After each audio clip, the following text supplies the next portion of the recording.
Assalamu alaikum students. Today my topic is principle of moments. जैसा कि previous lecture में हम लोगों ने तैयार किया था टॉर्क के अबाउट हम लोगों ने किया था टॉर्क या मूवमेंट ऑफ फोर्स। टुडे हम लोग डिस्कस करेंगे प्रिंसिपल ऑफ मूवमेंट्स। और अगर हम प्रिंसिपल ऑफ मूवमेंट्स की बात करें तो इसको हम लोग मूवमेंट्स को टॉर्क भी कहते हैं। मीन्स कि हमारे पास ये चीज़ होगी प्रिंसिपल ऑफ मूवमेंट या प्रिंसिपल ऑफ टॉर्क। तो अगर हम लोग प्रिंसिपल ऑफ टॉर्क की डेफिनेशन देखें तो उसमें ये कह रहा है a body is balanced if the sum of clockwise movements acting on the body is equal to the sum of anti-clockwise movements acting on it। सो ये टॉर्क के प्रिंसिपल में हमें ये बात कह रहा है अ बॉडी इज बैलेंस्ड। एक बॉडी उस वक्त बैलेंस होगी जिस वक्त उसका क्लॉकवाइज मूवमेंट और एंटी क्लॉकवाइज मूवमेंट जो है वो बराबर होगा, उस वक्त एक बॉडी बैलेंस होगी। अब हम लोग इसको एक एग्जांपल से समझने की कोशिश करते हैं। सपोज कि हमारे पास एक शीशा है तो उसके ऊपर हम लोगों ने सेम फोर्सेस रखी हुई हैं। मीन्स के दो बच्चे बैठे हैं जिनका वेट ऑलमोस्ट सेम है। तो क्या होगा कि ये हमारा सेंटर पॉइंट पे आके रुक जाएगा। आपने देखा होगा कि शीशा बार का ऐसा होता है कि दो बच्चे उसके ऊपर बैठे हों तो वो सेंटर में आकर रुक जाता है। तो उसको हम लोग कहते हैं प्रिंसिपल ऑफ टॉर्क भी कहते हैं कि ये बॉडी इस वक्त बैलेंस्ड है। सो इस डेफिनेशन में हमारे पास दो चीज़ें हैं, one is clockwise and second is anti clockwise. तो उसमें ये क्या है कि जो चीज़ हमारी क्लॉक की मानी घूमती है, जैसा कि ये है, मतलब क्लॉक इसी तरह से इस डायरेक्शन को घूमते हैं ना, तो उसको हम लोग क्लॉकवाइज कहते हैं। और ऐसी चीज़ जो हमारी क्लॉक के उलट घूमती है, जैसा सपोज कि यहाँ से इस तरफ बॉडी आ रही है तो उसको हम लोग एंटी क्लॉकवाइज कहते हैं। तो सो इसमें हमें क्या चीज़ कह रहा है कि एक बॉडी जो है वो बैलेंसिंग बॉडी उस वक्त होती है जिस वक्त सम ऑफ क्लॉकवाइज और सम ऑफ एंटी क्लॉकवाइज ये इक्वल हो, तो हमारी बॉडी जो है बैलेंसिंग बॉडी कहलाती है।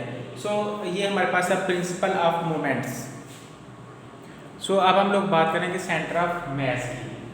तो अगर हम लोग डेफिनेशन के अकॉर्डिंग बात करें तो कहता है centre of mass of a system is such a point where an applied force causes the system to move without any rotation।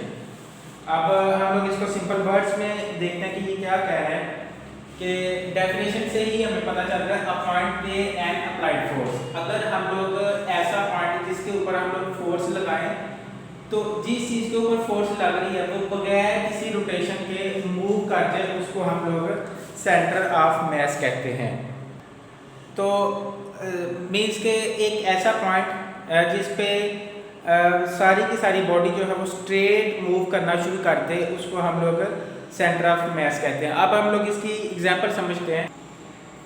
Suppose कि हमारे पास ये एक ईंट है, तो एक पॉइंट इसका हम लोगों ने ए रख लिया, बी पॉइंट, और इसका ये हम लोगों ने सी पॉइंट रख लिया। अब इसमें क्या होगा कि अगर हम लोग इसको ईंट के ए पॉइंट पे हम लोग फोर्स लगाते हैं तो क्या होगा कि बॉडी ये जो ईंट है वो आहिस्ता आहिस्ता यूं इस तरफ रोटेट करना शुरू कर देगी। मीन्स कि मुकम्मल बॉडी जो है वो स्ट्रेटली तौर पर मूव नहीं करेगी, वो इस तरह मूव करनी शुरू कर देगी। अगर हम लोग बी पॉइंट के ऊपर फोर्स लगाते हैं या बी पॉइंट को खींचना शुरू करते हैं तो क्या होगा कि बॉडी आहिस्ता ईंट आहिस्ता आहिस्ता इस तरह मूव करना शुरू कर देगी, इसको वो भी स्ट्रेट नहीं घूमेगी। सो अगर हम लोग सी पॉइंट के ऊपर फोर्स लगाते हैं तो क्या होगा कि बॉडी जो है वो मुकम्मल तौर पे स्ट्रेट मूव करना शुरू कर देगी। तो इसको हम लोग यहाँ से हमें ये पता चला कि हर बॉडी का कोई ना कोई सेंटर जरूर होता है, सेंटर ऑफ मास जरूर होता है, जिसकी वजह से बॉडी जो है वो स्ट्रेट घूमना शुरू कर देती है। सो स्टूडेंट्स, अब हम लोग एक डैम्पर की बात करते हैं कि जिसका हम लोग वेट उठाते हैं। तो क्या होगा कि अगर हम लोग इसको यहाँ से इस तरफ से मूव करवाना शुरू करेंगे इस पॉइंट से, तो क्या होगा कि ये आहिस्ता आहिस्ता इस पोजीशन पे आ जाएगा, मतलब इस तरह से वो मूव कर जाएगा, रोटेट कर जाएगा। अच्छा, अगर हम लोग इसी टेम्पल को यहाँ से मूव करवाते हैं तो क्या होगा कि ये ऊपर की तरफ इस डायरेक्शन को मूव करना शुरू कर देगा। सो हम लोगों ने क्या किया कि इसी को अगर हम लोग इसके सेंटर से मूव करवाना शुरू करेंगे तो क्या होगा कि मुकम्मल जो है वो स्ट्रेट मूव करना शुरू कर देगा। तो यहाँ से हम लोग ये समझ सकते हैं कि हर बॉडी का एक ऐसा पॉइंट ज़रूर होता है जहाँ से मुकम्मल बॉडी जो है वो ए स्ट्रेट मूव करना शुरू कर दे, उसको हम लोग सेंटर ऑफ मैस कहते हैं। सो अब हम लोग बात करेंगे सेंटर ऑफ ग्रेविटी की। ये भी सेंटर ऑफ मैस से मिलता जुलता एक टॉपिक है, सेंटर ऑफ ग्रेविटी। अगर हम लोग इसकी डेफिनेशन देखते हैं तो वो डेफिनेशन में कह रहा है, a point where the whole weight of body act vertically downward. तो डेफिनेशन से ही हमें इस बात की समझ लग रही है कि एक ऐसा point, the whole weight of body, जहाँ पे बॉडी का मुकम्मल वेट जो है वो एक्ट वर्टिकली डाउनवर्ड, जो नीचे की तरफ उसको फोर्स लगा रहा है, उसको हम लोग सेंटर ऑफ ग्रेविटी कहते हैं। सेंटर ऑफ मैस में हम लोगों ने ये बात की थी कि एक ऐसा पॉइंट होता है जिससे बॉडी जो है वो स्ट्रेट मूव करती है। तो सेंटर ऑफ ग्रेविटी में ये है कि एक बॉडी पे ऐसा पॉइंट ज़रूर होता है कि जो मुकम्मल तौर पे उसको डाउनवर्ड, वर्टिकली डाउनवर्ड उसको मूव करवा रहा होता है। सो अब हम लोगों ने यहाँ पे एक मैस लिया है, तो ये इसमें क्या है, a body is made up of large number of particles. ठीक है, ये बॉडी है, इसमें बहुत ज़्यादा जो है वो पार्टिकल्स हैं। अब इसमें क्या होता है, अर्थ attracts each of these particles vertically downwards. ठीक है, अब इसमें क्या होता है कि ज़मीन क्या करती है, तमाम पार्टिकल्स को वर्टिकली डाउनवर्ड यूँ इस तरह से, ये सारे के सारे पार्टिकल्स जो हैं वो नीचे की तरफ फोर्स लगा रहे हैं। अब इनको हम लोग किस तरह से ऐड कर सकते हैं,